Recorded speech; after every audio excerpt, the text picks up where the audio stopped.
Welcome back to Solving Puzzles, Part 2. This series on the YAHOWAH blog, presented by your host, Craig Winn, is about what Dode, who is the prophet speaking here for YAHOWAH, had to say about being circumspect, about using our noggins to come to understand what we have heard God say.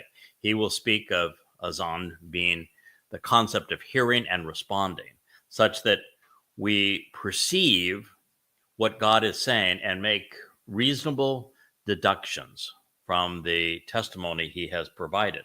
And ultimately, in the second statement of this Mizmor, this is the 78th, we're going to hear Dode speak of solving puzzles. And you might think, oh, come on, God should be above God to speak of solving puzzles. Just tell us what we need to know and let's move on from there. No. God likes it when we solve the puzzle. And it's his preferred way of communicating, since when he spoke directly to his people, especially during the Exodus, their response was, "Go away and shut up. We don't ever want to hear from you or see you again." So at that point, he began to speak through his chosen implements. The first of those was Moshe. And with Moshe, he conveyed the Torah. But even as he conveyed the Torah, and he spoke of the covenant, that the first long narrative was the presentation of his discussions with Abraham and Sarah, leading to Yishak and Jacob. God presents the story, where he found them, where he led them, what he had to say and share with them, what their response was. But he doesn't come out and say, oh, by the way, what I've just shared with you comprises 5 conditions. There are 5 things that you really need to understand and act upon if you want to be part of this. And if you do, I've got 5 benefits for you. Now, they're all there.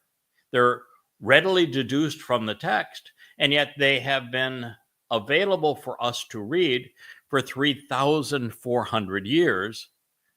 And yet I'm the first person to say, well, if you want to deduce this all to something that solves the puzzle of what the covenant represents, how do you engage in it, what God is expecting in return, what do each of these things mean?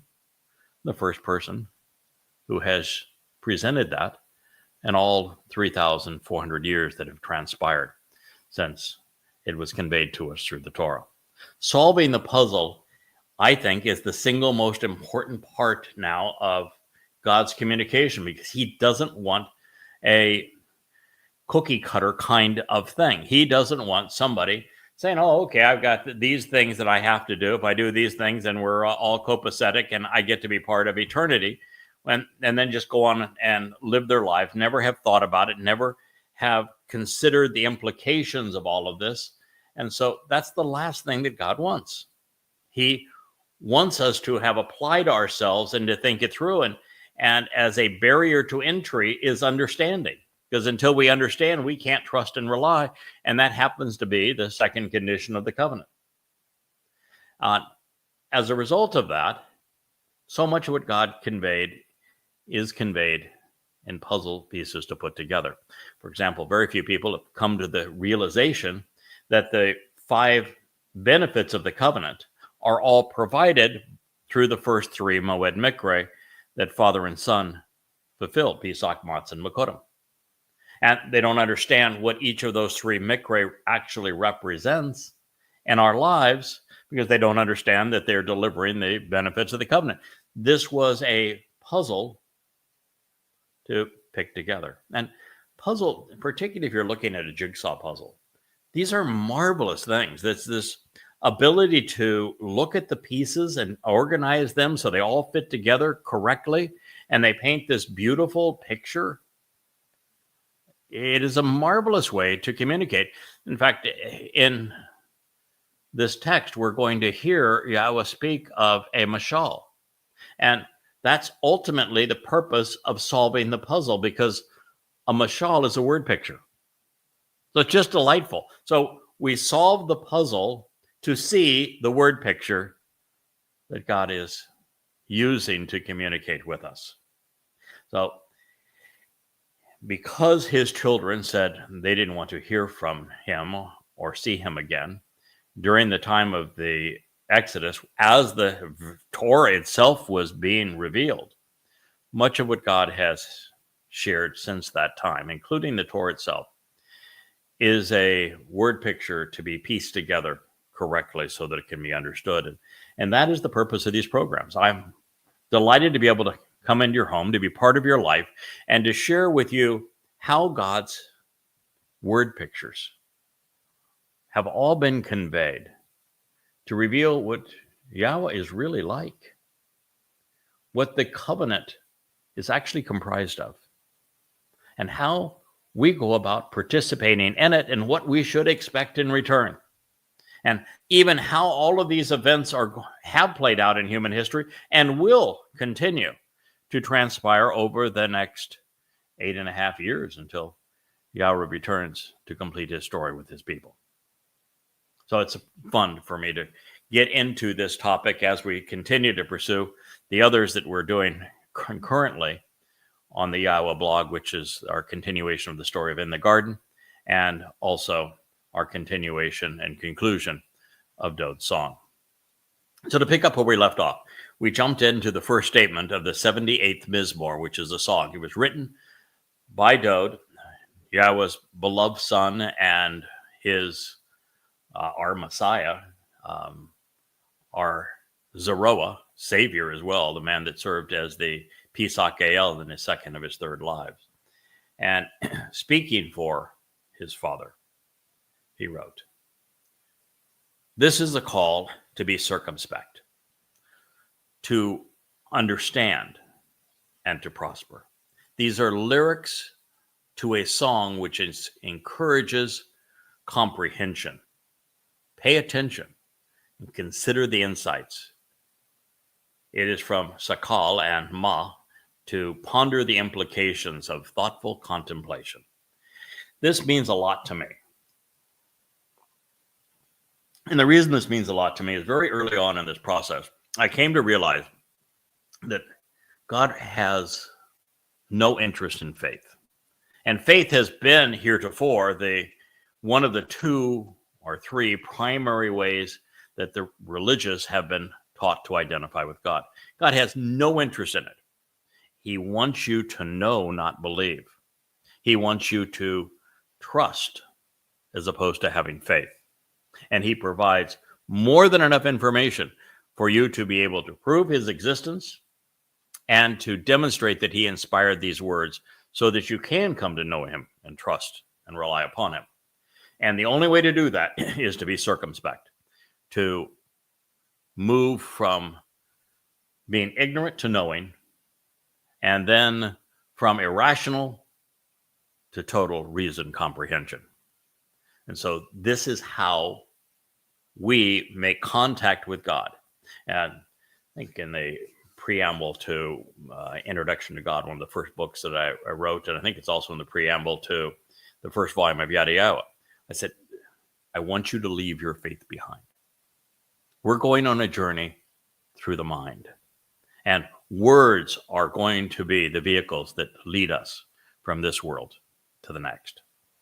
This is what Dod is saying. So this call to be circumspect and to understand is for the purpose of valuing these treasures. So there's going to be treasures that are revealed. These are the most valuable commodities in the universe, the treasure that Yahweh is offering us: eternal life, being perfected, being adopted into his family, being enriched and empowered, being emancipated and enlightened, being enabled. These are the very treasures of the covenant. And these are the things that God is offering us through his son. So this is a call to comprehend and prosper for the purpose of being open to the storehouse of the most valuable commodities in the universe. He continues, my people. Now, whether this is God speaking through Dode or Dode speaking to God and to his extended family, my people are Israelites. Now, that doesn't mean that this doesn't pertain to non-Israelites. My title is as a Nakar, sometimes presented as Nakri. It's an observant foreigner. Their prophecies are filled with testimony that will bring Yahweh's people home that is being delivered by the man from Edom. Most of the titles that are ascribed to the job that I am doing on your behalf are those that are pertinent and actually shared in the context of being a goy. So Yahweh will reach out to goy. In fact, all the initial characters in Yahweh's story are goyim. Adam and Towrah are clearly goyim. Noach and his family, goyim. Abraham and Sarah, well, they were from Babylon. You can't get any more goyim than that. And Yishak, goy. Jacob, he's a goy. It is his children through Rachel and Leah that become the first Israelites. So God absolutely has an interest in communicating with and even through observant foreigners, as he's doing in this particular case. However, the message is delivered to Yisrael, through whom the covenant is offered. And so for us as foreigners, for us to benefit from what Dode is saying, we have to become part of Yisrael. We have to view ourselves attitudinally as being part of his family. And this is essential, but God says that he is going to award phenomenal benefits, including this enormous inheritance to Dode's offspring as the man who became the catalyst through whom the covenant was conceived. So this reads, my family, Am Ani. And every Jew in the world, if they don't know, they should know that Am Yisrael would be the people of Yisrael or the family of Yisrael. I want you to choose to listen and respond. The reason I've shared this in that way, where I'm expressing Dode's desire and also the fact that this is being prescribed to us under the auspices of free will, where he wants us to make the choice to listen and respond, is because the verb, asan, was scribed both in the imperative, which is second person volition, that speaks of us, and also in the cohortative, which speaks of first person volition, which would be Dode. And it was also shaded, if you will, by the hiphil stem, which tells us that Dode recognizes that if we listen to what he has to say in this regard, that we will become his understudy, that we will become very much like him, and he is making that possible with these words. So the Hebrew grammar speaks volume in this particular case. So my people, you should choose to listen and respond to my Torah teaching. Torah means teaching and guidance, direction and instructions. It's from the verb yara, and yara speaks of a source from which teaching and guidance flow. Now, I shared this in the last program. For Dode to call it my Torah, when in fact Yahweh revealed his Torah through Moshe, means that the Son of God is about his Father's business. That anything that is God's, he knows as the firstborn, he has inherited. So Yahweh's greatest gift to humankind is his Torah, and as the firstborn with the lion's share of the inheritance, literally the Lion of Judah, Dode inherits the most prized possession. And so he has inherited the Torah, and he is speaking of the Torah, Yahweh's Torah, through Moshe, which is not the Talmud. Do not confuse them, as being his. And it was to a very large extent. Dode wrote prominently and powerfully about Yahweh's Torah. The 19th Mizmor is one of my favorites, where he says, the Torah is complete, and it is perfect, and it is capable of restoring souls. 109th Mizmor is the most vociferous and inspiring ode to how to properly observe the Torah. Dode literally walked out of the pages of the Torah to fulfill its Moed Mikre. So the man who fulfilled Pesach, Matzah, and Bakodim is absolutely entitled to call it my Torah. And as I shared with you, when the covenant is reaffirmed, and reaffirmed with not Goyim, but reaffirmed with Yisrael and with Yehudim, Yahweh is going to write his Torah inside of his children so that his Torah becomes our Torah. It's going to guide our actions throughout eternity so that we can exercise free will, but to do so intelligently. Shama, rather than azan, is the customary Hebrew word used throughout the Torah, YAHOWAH Mizmor, and Nabi, to encourage us to listen to Yahweh. In most cases, Shama Yisrael is probably the most common citation out of the Torah. Listen, Yisrael. Yahweh is God. Your God is one. And by encouraging us to listen, which is very different than the religious corruption of Yahweh's message. Because in religion, you're told to pray without ceasing. If you look at the minions of Haredi Jews, the ones in the black mourning coats, ready for their own funeral, they're banging their heads against the wall. It's a wall that has nothing to do with God anyway. It was built by an anti-Semite king that was appointed by the beast of Rome. And they're banging their head against this wall rather than looking up and realizing the Temple Mount, where Yahweh's home was, the home for Yahweh's name, which they won't even pronounce, is right above them. And they don't have the courage. They don't have the character. They don't have the knowledge or the understanding, how essential it is to the relationship with Yahweh to destroy that Dome of the Rock and the Alaska Mosque that sit on top of it.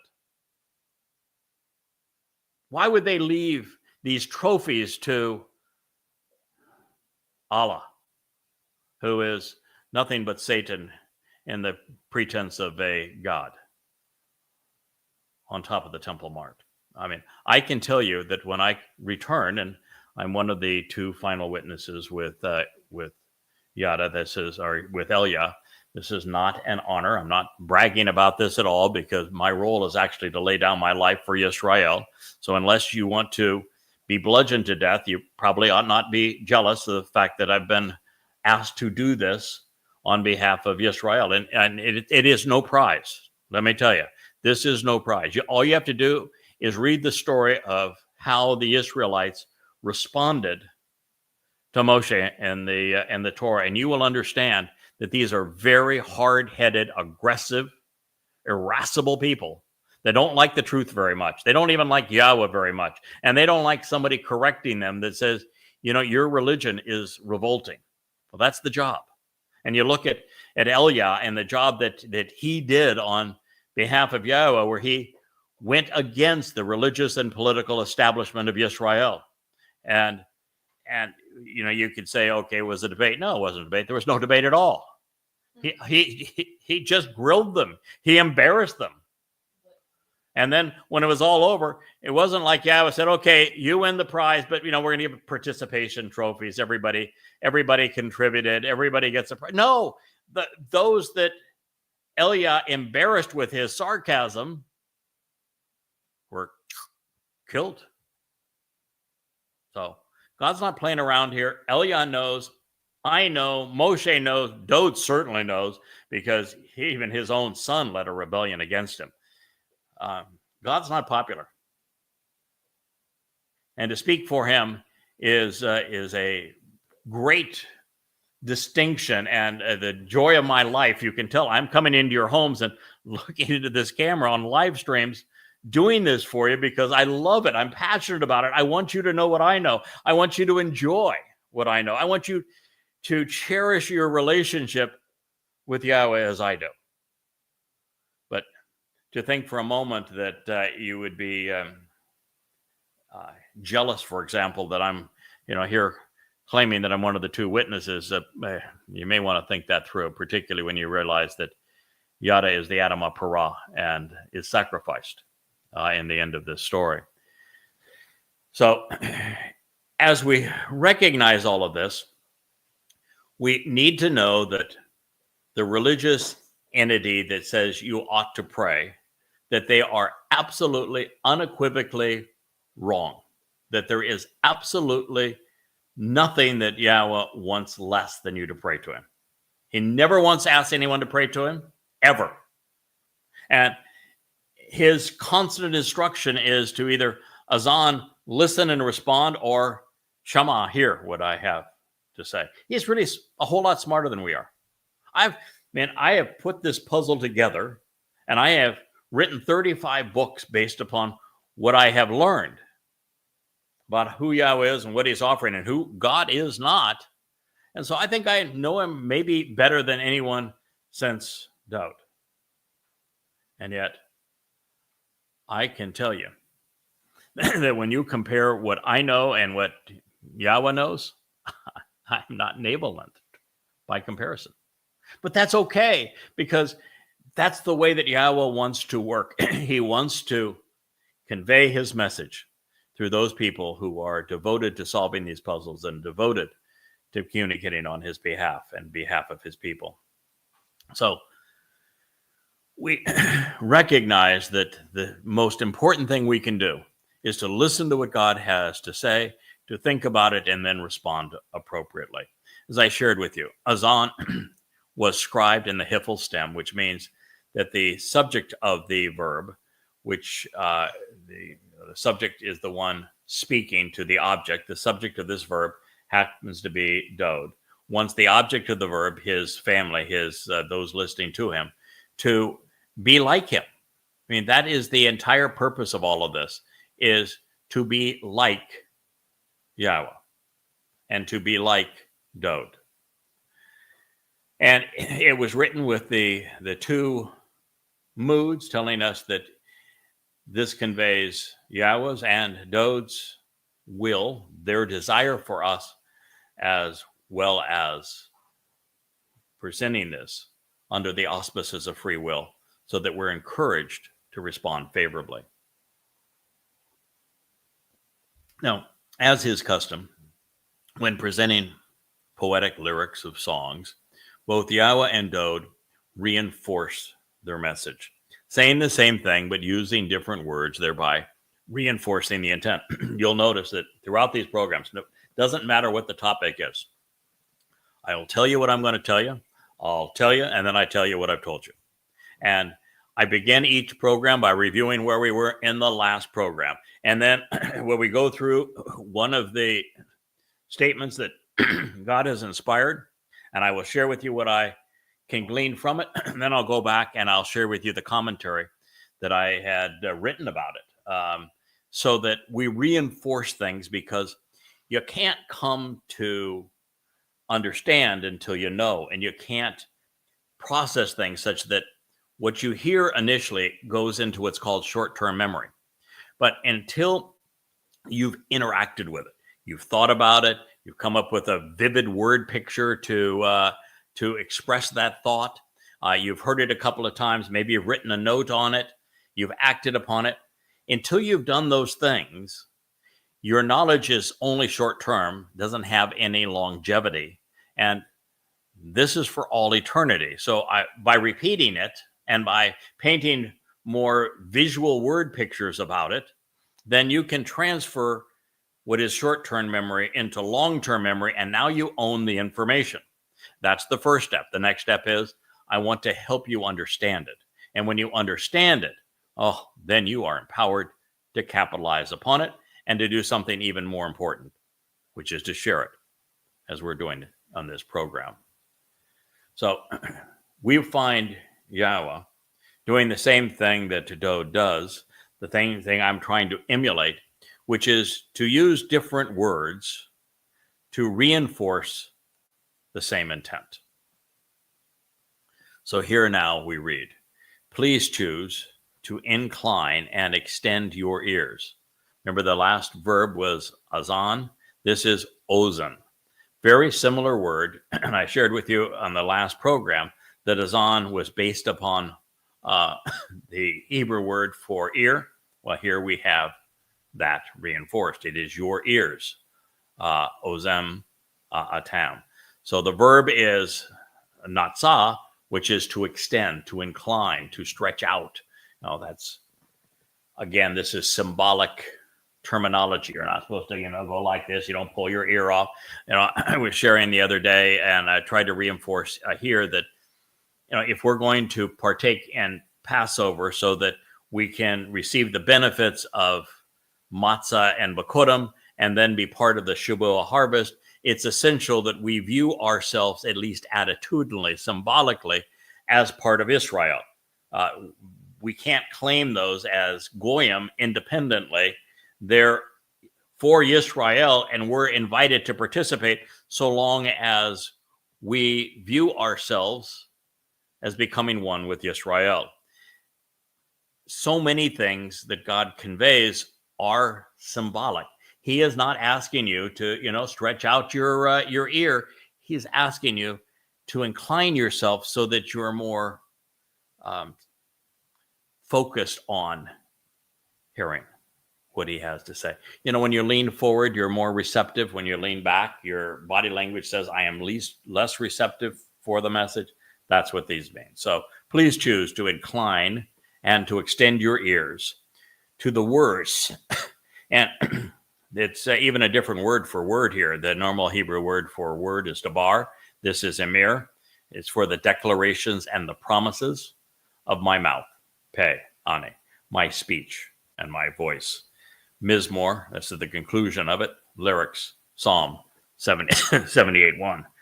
So as we read this, Yahowah's Torah's teaching is comprised of emir, pa, ane, declarations and promises.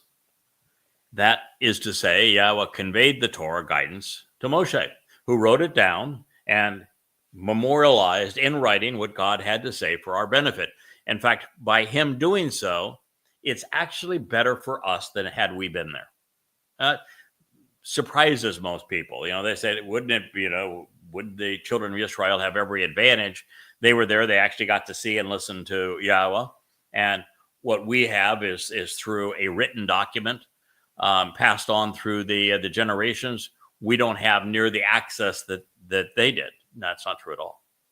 In fact, our access to what God said is actually better than theirs for numbers of reasons. One of the reasons were the first thing that they did when Yahowah spoke directly to them is told Yahowah to go away, never want to hear from you again, never want to see you again.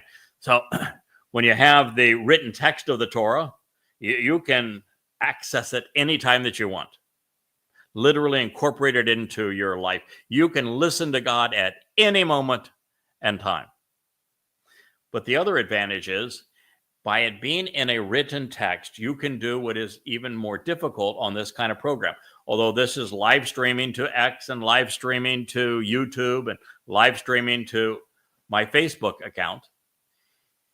And I know that you can, because I do it all the time, you can pause it, think about what was said. You can go back a paragraph or two and listen. You can even bring up closed caption or the transcript of these programs. And so you have lots of ways to reinforce what you're hearing, but it's still different than the written word. And for the last 23 of the 23 and a half years that I have worked with Yad, just really until this last month, I've spent 100% of my time on the written word. The 35 books that you see all around me, they're free at YAHOWAH.com. And that was the technique we used because that's God's favorite way of communicating. He likes to communicate in writing. But we got to the point where one more book on the shelf was not going to make the difference. In fact, the bookshelf was already too intimidating because there were too many books there. People didn't even know where to begin. So Yahweh said, I don't need you to write any more books. What I want you to do is I want you to become the book. And I want you to talk about what's in those books directly to my people. Look them in the eye. Speak directly to them so that they know what you know about me. And that's why we began this, so that the spoken word, particularly when it's reinforced by the written word, where with the written word, you can take everything that I have to say about Yahweh. I came up with an entirely different way of translating and presenting those translations is more accurate. So that, for example, in the end of this, it was to the words, which I then put in a parenthetical, la emir, because that's the most generic form of these two words, so that online, where the books are free, you can copy each of those two words independently and then put them into your favorite search engine, and you will bring up dictionaries and lexicons that tell you the meaning of them, which gives you the opportunity to verify what I'm sharing with you. And so I wrote La Amir for the declarations and promises, because while Amir is a Hebrew word for word, the places where it is more expansive than Debar is it speaks of declarations and promises in addition to just the word. And then I wrote, of my mouth in bold, and Pe Ani is the Hebrew basis of it in the parenthetical with a long dash that says my speech and my voice, because Pe, which is the mouth, is designed to say, I'm now talking to you and using my voice so that you can hear me. So this is something that is available in the written text. For example, I think somebody's already posted the fact that I'm presenting this message out of one of the 35 books. It's the second of 3 volumes of an introduction to God, where I presented this. And while I was sharing a message on Friday night, one of our listeners posted something out of the 78th Mizmor, and immediately I said, this is so pertinent to our time, I should go and do a program on it. So that's how the written word has led to the spoken word to reinforce it. And both have value. For years, people have known that if you want to encourage people to do something, you want to motivate them to do something, the spoken word is much more powerful than the written word. If you want people to understand something, which takes far more time, and then to make that understanding part of their life so that they can make decisions about what they have come to understand forever and have it guide them so that they become more capable and are powered by that knowledge, you want to communicate in the written word. But it takes discipline. It takes discipline that most people don't even have today. And besides that, you have to know where the reservoir of these books reside. But the spoken word, with it, I can encourage you to go read. I'm going to convey enough through these programs, through the spoken word, doing 2 to 3 hours of these a day, that you're going to know what you need to know to capitalize on what God is offering. And because there is something different about these live streams. When I'm writing a book, I have an edit team, I have a fact checker. I can go back, any number of times and augment what I have learned. I can correct something if there's a better way of saying it. Well, I don't have that here. Here, it's raw. You've invited me into your home. We've turned on the lights. The camera is rolling. The mic is picking up everything. And here we are. And so by being able to do this and to do it so enthusiastically and to go in and out of the text of the books that I have written means that I genuinely have to know this. And you can tell from the expression of my face. You can tell from my hands. You can tell from these gestures. You can tell from my eyes, the tone of my voice, the enthusiasm that exudes out of these presentations. I know Yahweh, and I am proud to represent him. And I want to share with you what I have learned about him. I want you to enjoy my Father as I know him. I want you to appreciate my King, my Messiah, Dowd, for all he has done for you. I want you to respond so that you answer Yahweh's invitations to meet 7 times a year, and that you know what the 5 conditions and the 5 benefits of the covenant are, so you can capitalize upon them. I want you to know the dates that every Moed Mikre in the past was fulfilled, so that you might appreciate when the last 4 will be enabled, so that you are prepared to capitalize upon them. And there is a passion, there is a flavor, there is a nuance, there is a coloring to the spoken word, which is far more motivating. And in today's world, you are more likely to listen to these presentations than if I handed you a free book. So in many ways, we are now in a privileged position, you and I together, and we're going to take this journey together. We're going to stay the course, and over the next, well, between now and Shavuot, I think it's 16 months, we're going to spend a lot of time together. And as you learn, I want you to share. My producer has reminded me too, listen, there is no donate button. I am not motivated by money. I poured the fortune that I earned in business into doing this. I'm investing in you. I want nothing back from you other than your attention. That said, the way that social media works, and I'm a dunderhead at it. I'm not a dunderhead when it comes to God. I know God better than anyone on the planet. But when it comes to social media, I'm technically not astute. But I'm told that if I ask you to subscribe and have an active account on all of the platforms, whether it's X or it's YouTube, which we have 5 channels, I think, or Facebook and Rumble, that if you subscribe, it makes what we are doing more available to those we're trying to reach on behalf of Yahowah. So please, if you don't have an account, open one. Please subscribe. Even doing something like clicking that little thumbs up like button, that drives the algorithms that enable us to reach more people. And there's another button over there to share. That does the same thing. There's another one for commenting. Please comment.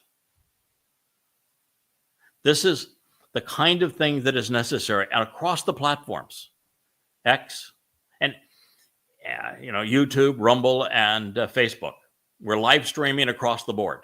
And if you forget, well, I'm using one of the channels as how I'm listening to you. Like, for example, in the evening, I'll watch these channels on television while having, popcorn and a glass of wine in the evening as I unwind. And I'll watch them, not because I don't know the material. Obviously, I'm delivering the material. I know the material. But there's something that's helpful when you have a quiet moment and you can watch delivery. You can say, okay, well, you made this point, but maybe you didn't make it as completely as you need to. Or next time, maybe you could add a little flavor to that so that your listeners have better understanding.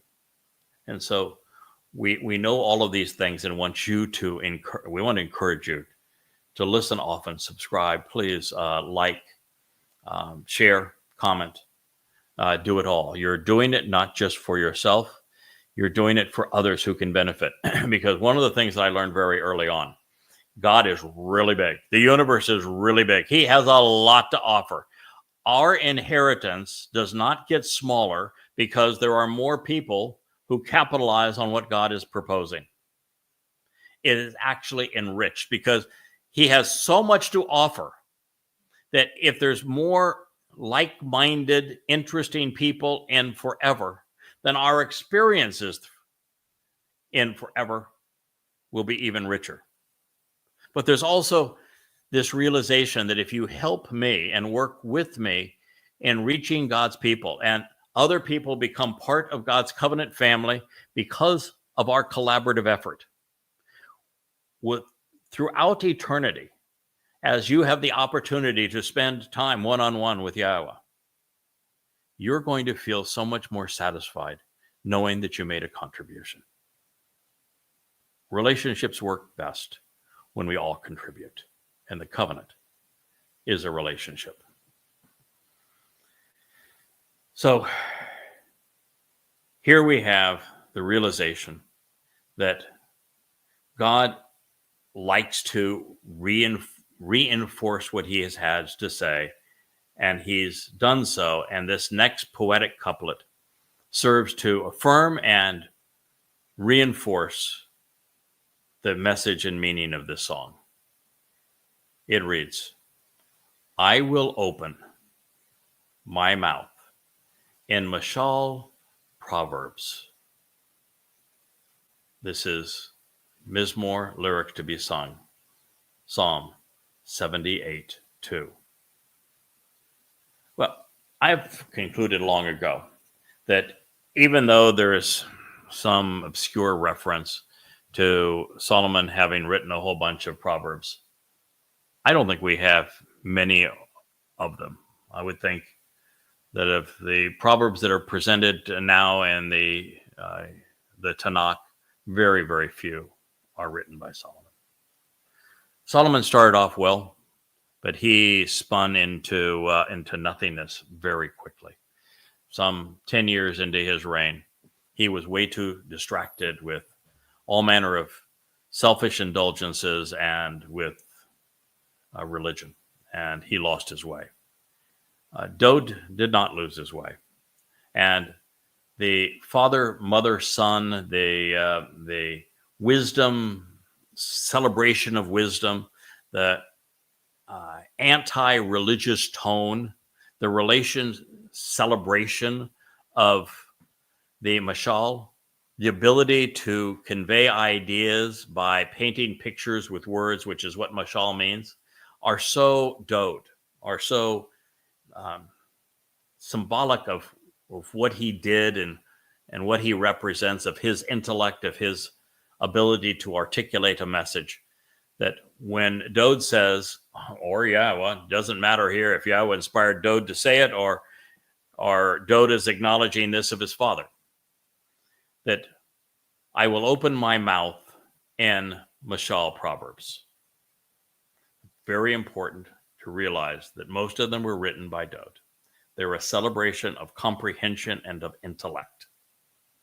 And that this puzzle that we're going to be able to put together is being done to Mashal, to draw pictures with enlightening words, which make what God's saying easier to picture and easier to remember, conveying profound maxims through similes, poems, allegories, metaphors, deploying parallelism to provide the ability to offer counsel and advice.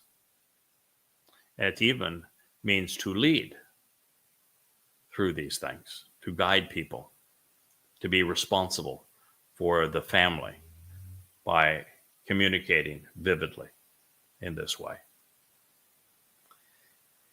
Mizmor, lyrics to be sung, Psalm 78:2. So, both God and his son love to tell stories. I am in love with words. I have loved words since I was a very young man. And to wield words wisely is one of the great callings in life. No one was better at it as a human than Dode. Second unto him would be Moshe. I'm pedaling as fast as I can to try to keep up, but there is just a tremendous appreciation of how well Yahowah inspired those who work with him to communicate.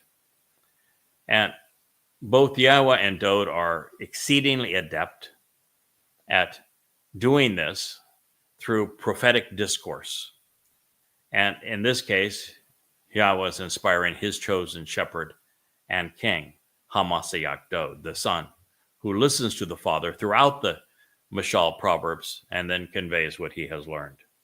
The Mashal is somewhat like Moshe and Devarim, which is called Deuteronomy because of it's just a double corruption.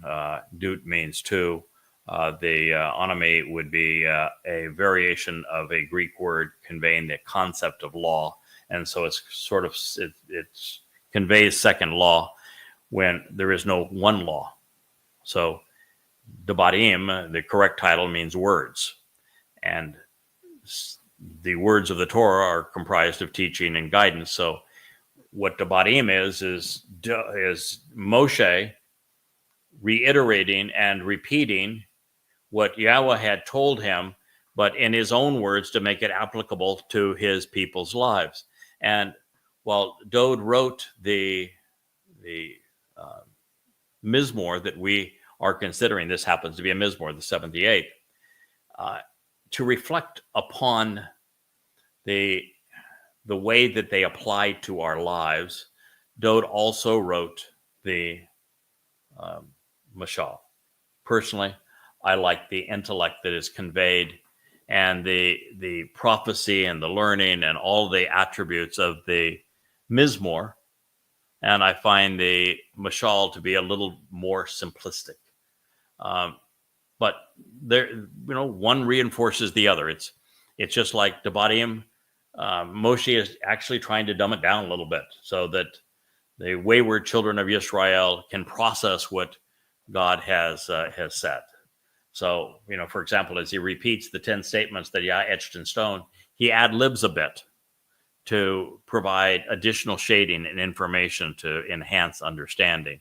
And I think to some degree, these Mashal word pictures from Dod are similar. As such, we can conclude first that the Mashal are the inspired word of God, most of them written by Dod, that the poetry of the Mashal and the lyrics of the Mizmor convey the same message, it's just not at the same intellectual standing. So, for example, here in this Mizmor, Dod is saying that the goal is for you to comprehend, for you to deduce the meaning of what I am conveying to you. And as we find out, I want you to be able to resolve these word pictures that I'm painting. I put the pieces together. It's a very intellectual stimulation.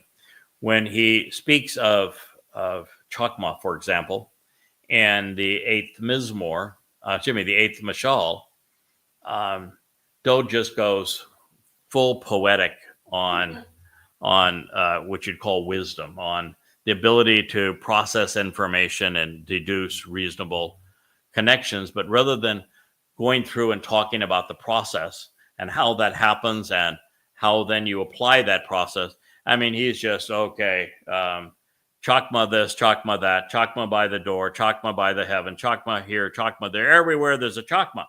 And okay, we get it. He was a brilliant man, and he celebrated the value of intellect. But it's not as insightful, as cerebral as this particular Mizmor. And that's pretty much the case all the way through. Number 3, that just as he was inspired, Dod, to compose this particular psalm and all of the psalms that bear his name, Dod is the son whose hand scribed the Proverbs.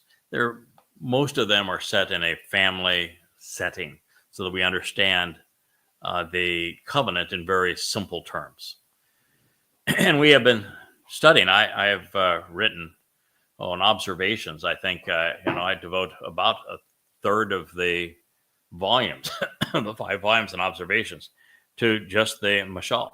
After a while, I moved from the Mashal back into the prophets, because you're talking about, I'm going to paint these word pictures for you, very simple concepts that easy for you to understand versus, boy, you delve into Dode's Mizmor or Yahowah's prophetic declarations, and the level of intellect being conveyed is, 100 or 1,000 times greater. Everything, however, points to draw pictures of Yahweh's Bereth, of his family relationship that he wants to establish with us, that comes and takes shape, is framed, if you will, in his Torah. Now, while there were probably some 40 men and women who are acknowledged as prophets, and approximately 20 of them have a written legacy associated with them where they're actually delivering prophecy. 10 of them fairly serious with books named after them, bearing their names.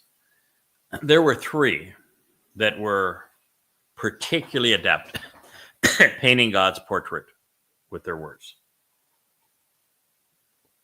The most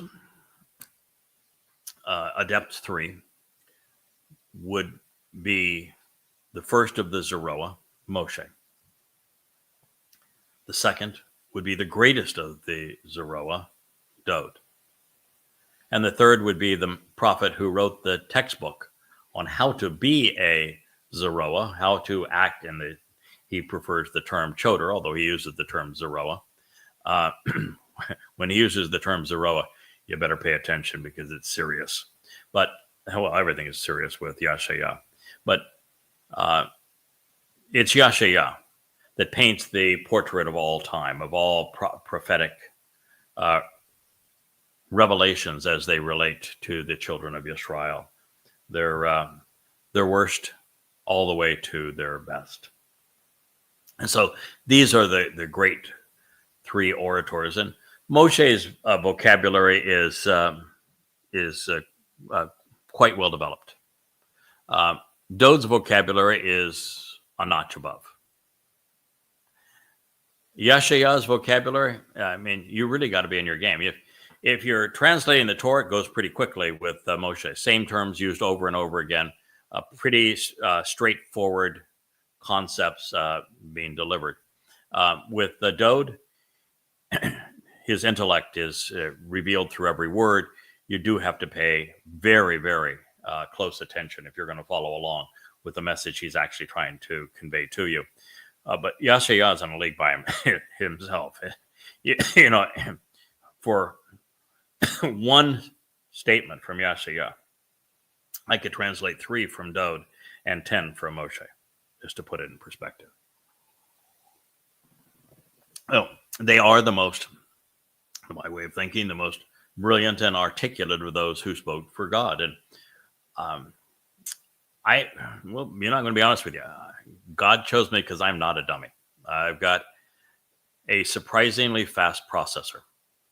And this particular task, which is putting together the pieces of the puzzle so that you can see the entire picture, framing it correctly, and explaining how those pieces go together, I'm pretty adept at that. It's one of the reasons I think I was chosen for this message. We all have our strengths and weaknesses, and this happens to play into my wheelhouse.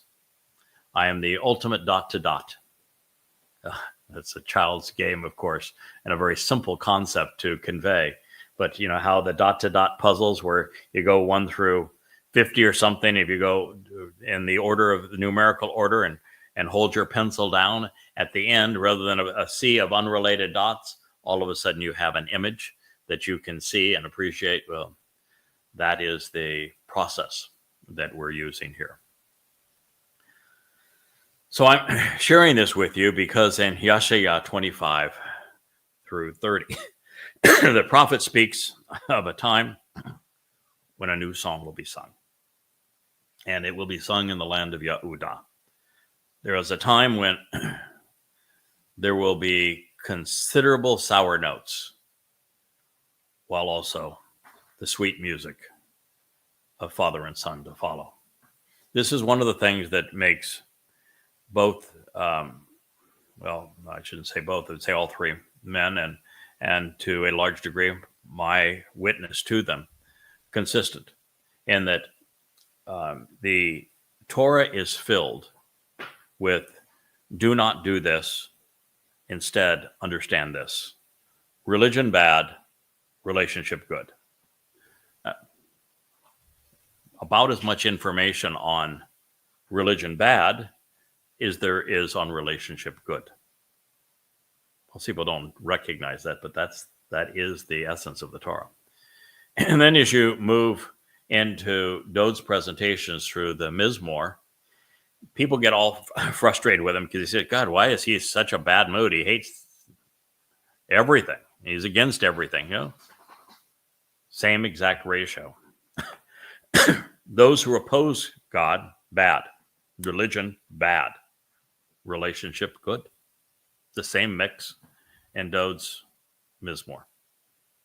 Do this, and it's going to turn out badly for you. This is the consequence.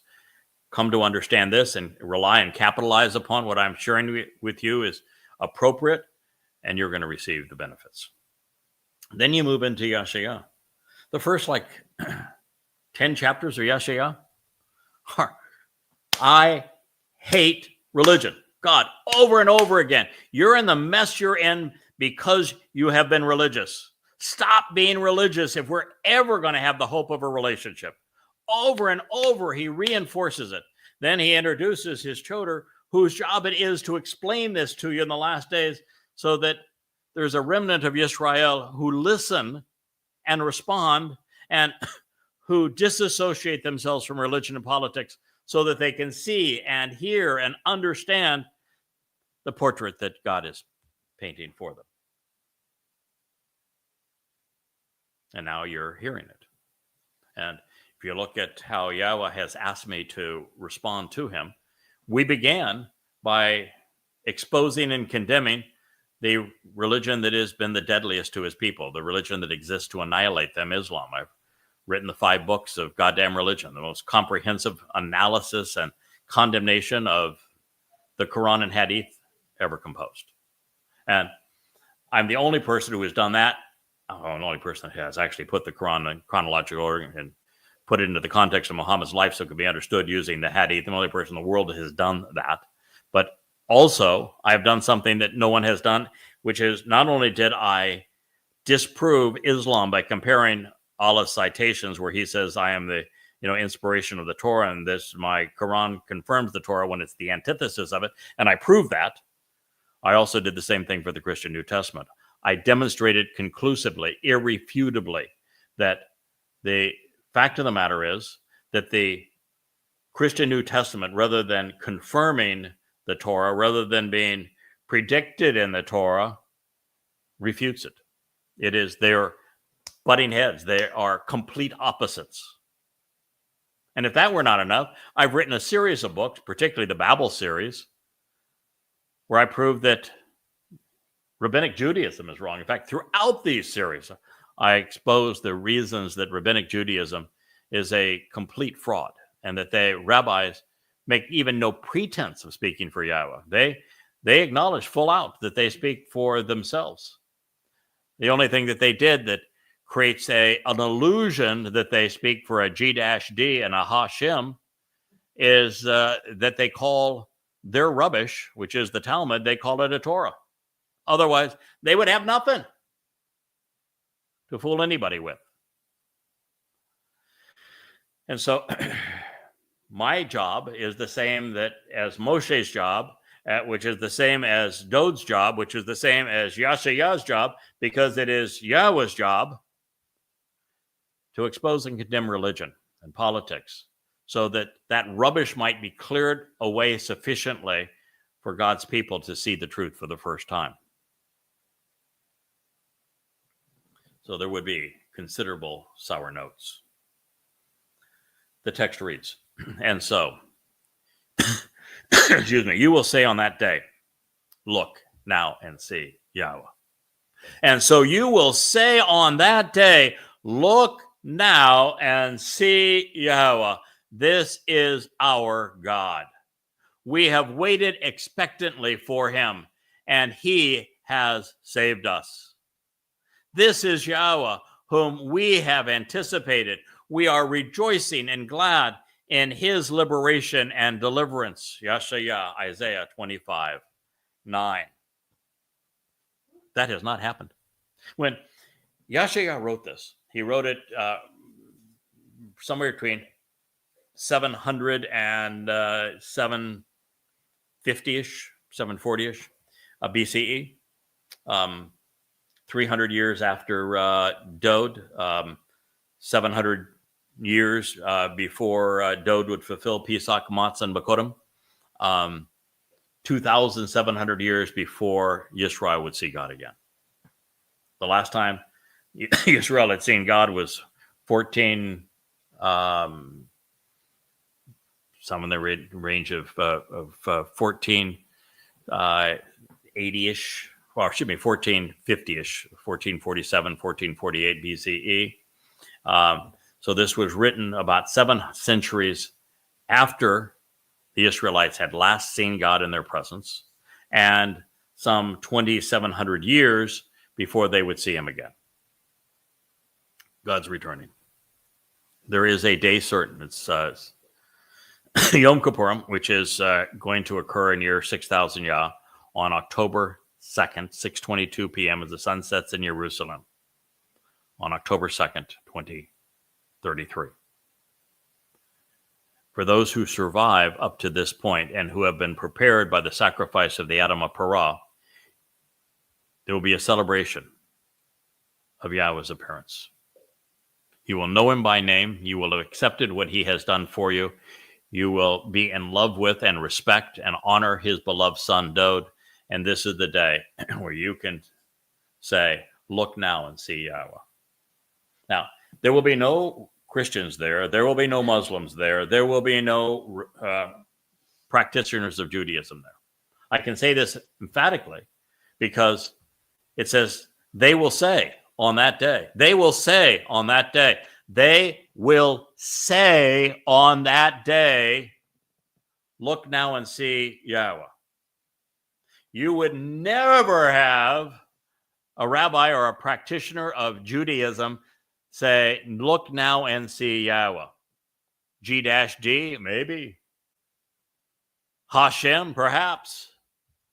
The Lord Adonai, yeah, possibility. That's not what they're saying. And they would never say Yahweh's name. They go all apoplectic when you say Yahweh's name. They'll do everything and say, that's, no, I can't say that. That's not a name. That's archaic. Yeah, it is. They hate it in their religion. They've written Yahweh's name out of their lives. There is zero chance that you will see a single practitioner of Judaism there. Not one. There is no chance you will see someone who believes in Christianity. Their God is Jesus. And Jesus never existed. As I shared in the last show, Jesus is as real as Satan Claus and the Ishtar Bunny, better known as Santa Claus and the Easter Bunny. Literally, he is no more real than the fakes that were derived based upon the religion, based upon the crude counterfeit of Dode. The Messiah is Dode. Son of God is Dode. The Passover lamb is Dode. It's irrefutable. So look now and see Yahweh. This is our God, not Allah, not Jesus, not Hashem. This is our God.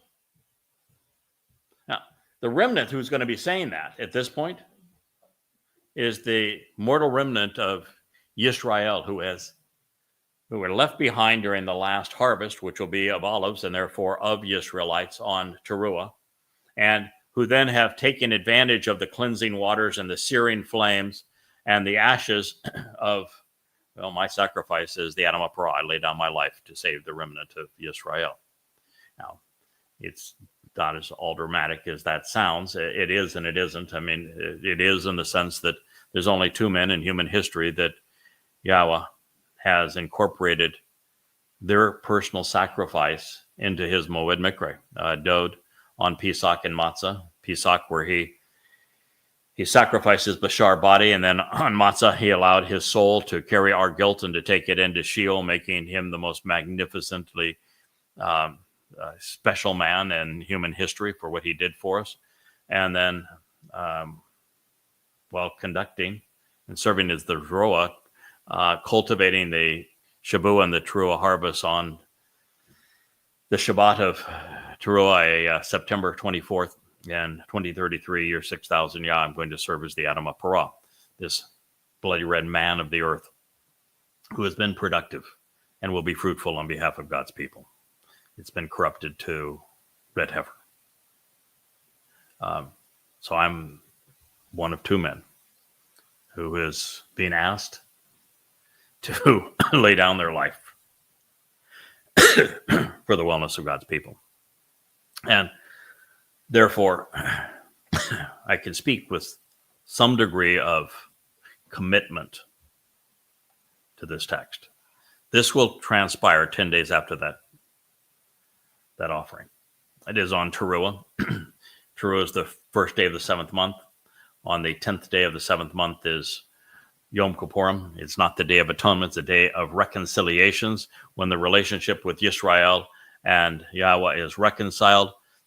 All of the attendees that day who have benefited from the cleansing and purging, from the spectacle that Eliah serves as the master of ceremony over, and it's a reenactment of what happened 2 millennia, 888 years earlier, when Eliah went against the religious and political establishment, and Yahweh worked with him in terms of the waters and the great igniting of the flame, and then the elimination of all those who advanced political and religious agendas.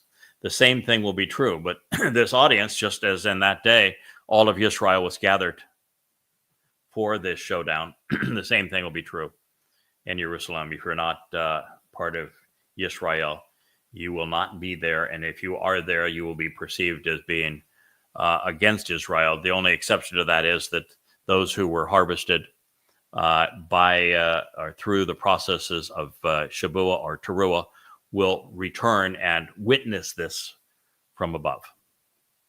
And so this is your last call. This is Yisrael making this declaration as an affirmation of Jeremiah 31, which is the reconciliation of the covenant relationship with Yehudim and Yisrael.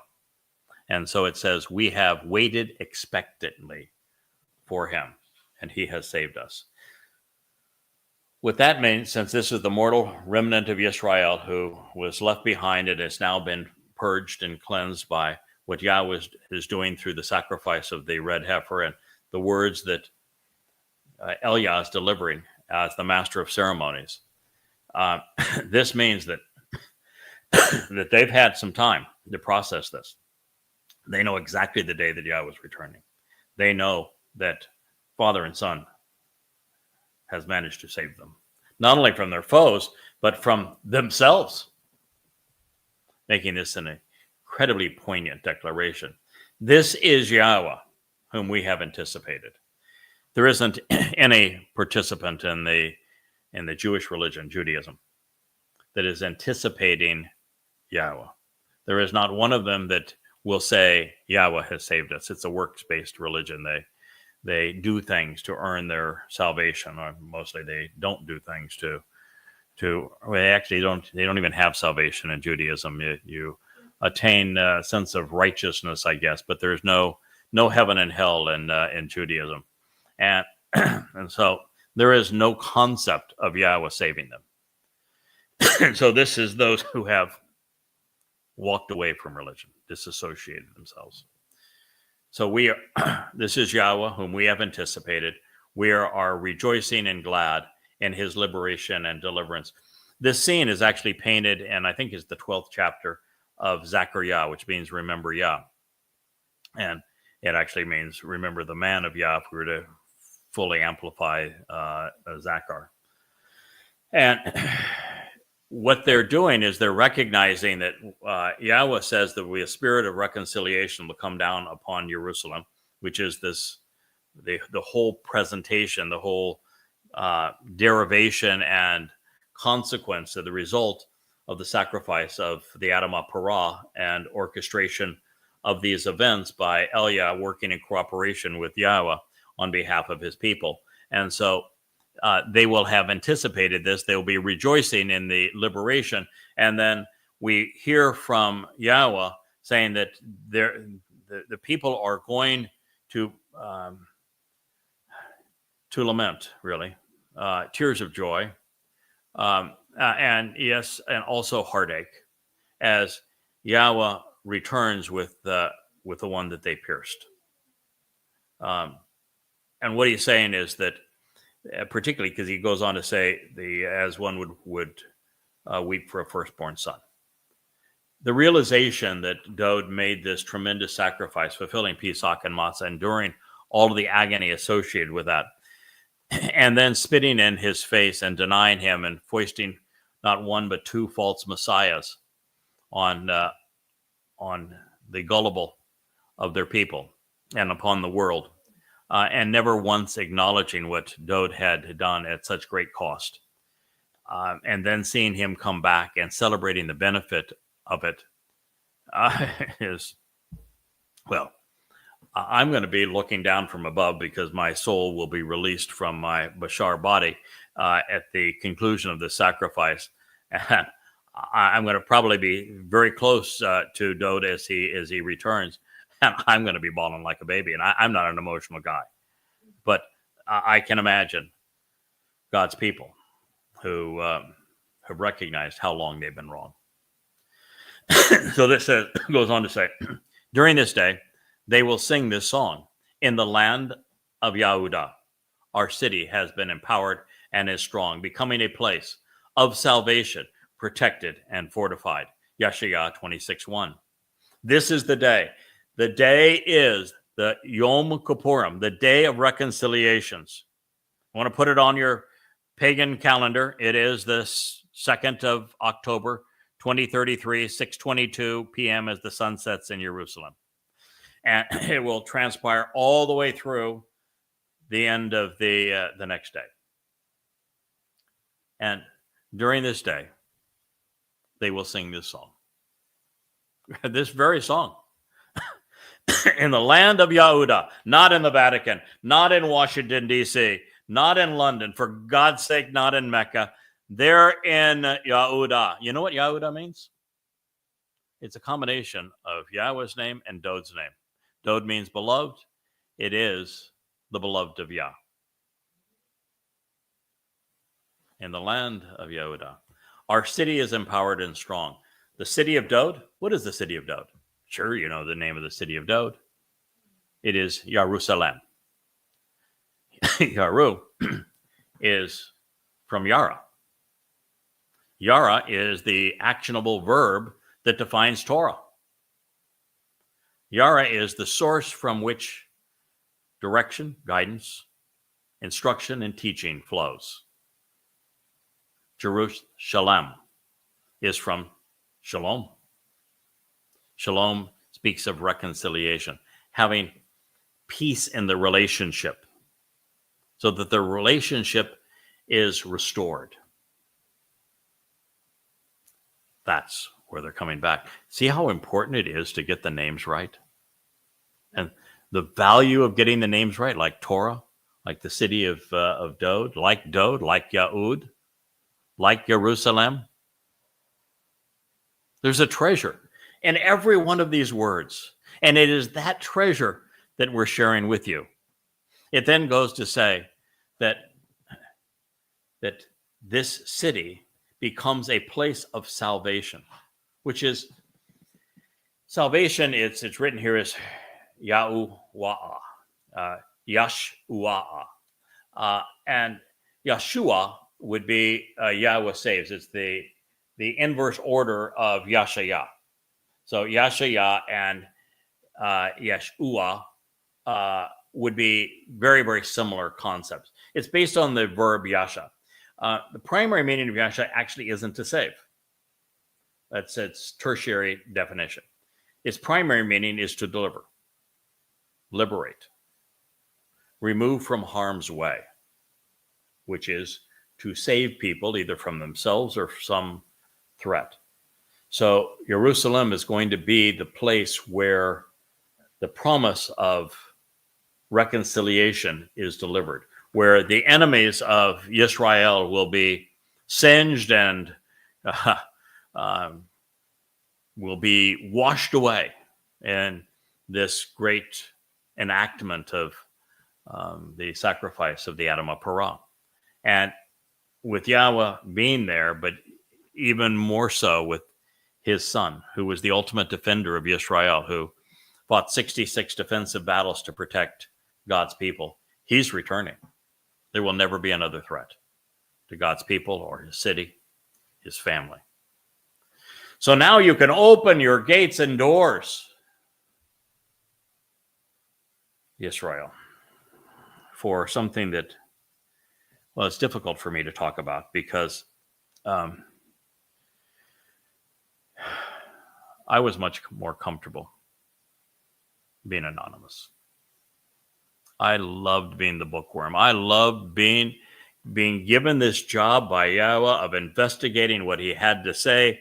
As we said, putting the pieces together so that after you come to know exactly what he communicated, you would understand it and that we could all benefit from it. And I did so as Yada, as an anonymous author, and posted all the books free online. I even did my first radio shows under Yada. The only thing I did under my own name was Prophet of Doom, and I just figured there's a whole lot, and Yahweh did too, there's a whole lot more credibility if I'm really willing to put my own name, Craig Winn, on the line, on the cover, do the radio interviews under my name. You know for certain I'm not afraid of them. I got Yahweh protecting me. And so I did those things under my own name. You'll see it all under my own name. But I otherwise wanted to be anonymous.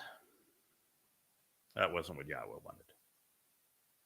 And there are hundreds and hundreds and hundreds of prophecies like the one I'm just going to share with you next, where he says that his witness, his voice, his herald, his observant foreigner, his final Zeroah, his Zachariah, this memorable man, the man from Edom, the Adam of Torah.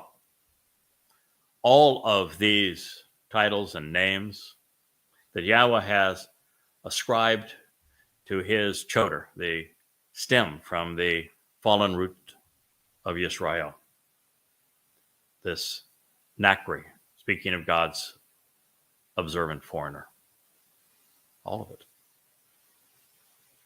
Because Yisrael had completely forgotten Yahweh. They'd written him out of their lives. They had disowned everything that Dod represents as the Son of God, as the Messiah, as the returning King of Kings, as the Lamb who fulfilled Pesach, the soul who perfected us through matzah. They didn't know any of it. And for Yahweh to come back and celebrate a family reunion with these people who are saying, we anticipated Yahweh's return. The only reason they can anticipate Yahweh's return because they had forgotten about him for 3,000 years is because Yahweh picked a man to remind them.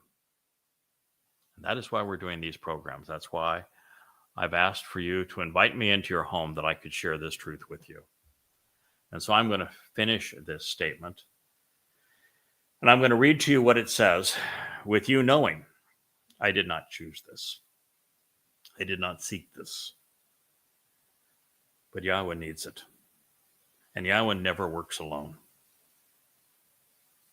He needs his people to return to him. He needs to reintroduce his name to his people. He needs to reacquaint his people with his son who served to save them.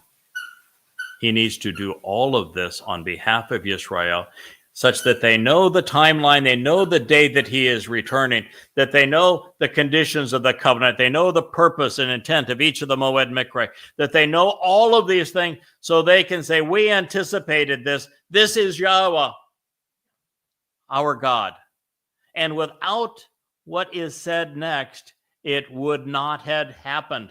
We go 3,000 years of nothing without a single Yehud knowing Yahweh, speaking for him, listening to him, awakening his people.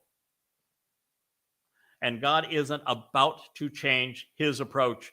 He told Moshe, after he was rejected by Israel, after they said, we don't ever want to hear your voice again, we don't ever want to see you again, Yahweh said, I understand.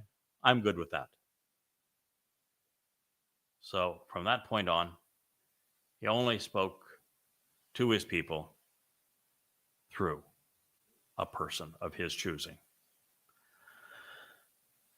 So he's telling Israel, whether you live in Israel, whether you're Yahud or a Israelite, whether you live in America or in the Promised Land, whether you're in Europe or South America, it's time you open the gates and the doors of your home. For those listening to this message, you have done so. Thank you. So that the correct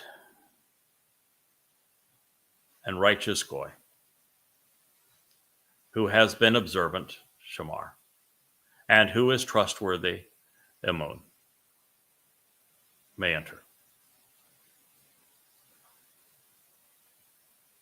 You've been lied to so long by politics, by religion,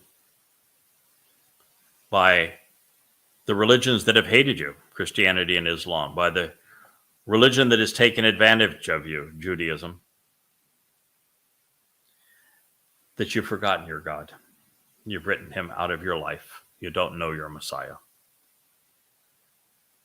And so this is your last chance. Tear down the barriers. Open your doors. Let the Goy, whom Yahweh has chosen, who Yahweh has equipped and enabled and empowered, come into your home. Reveal the truth. Come to know Yahweh. Come to know the Messiah. Come to understand the covenant. Come to appreciate the timing and the purpose of each of the Moed Mikre. Capitalize on what God is offering. Allow the Goy who is right, who has been observant, Shamar, who is closely examined and carefully considered, who Yah affirms that his message is trustworthy and reliable, indeed verifiable, so that he may enter, so that I have the opportunity to speak with you, so that you might capitalize and join us in the covenant, share eternity with us, enrich the family.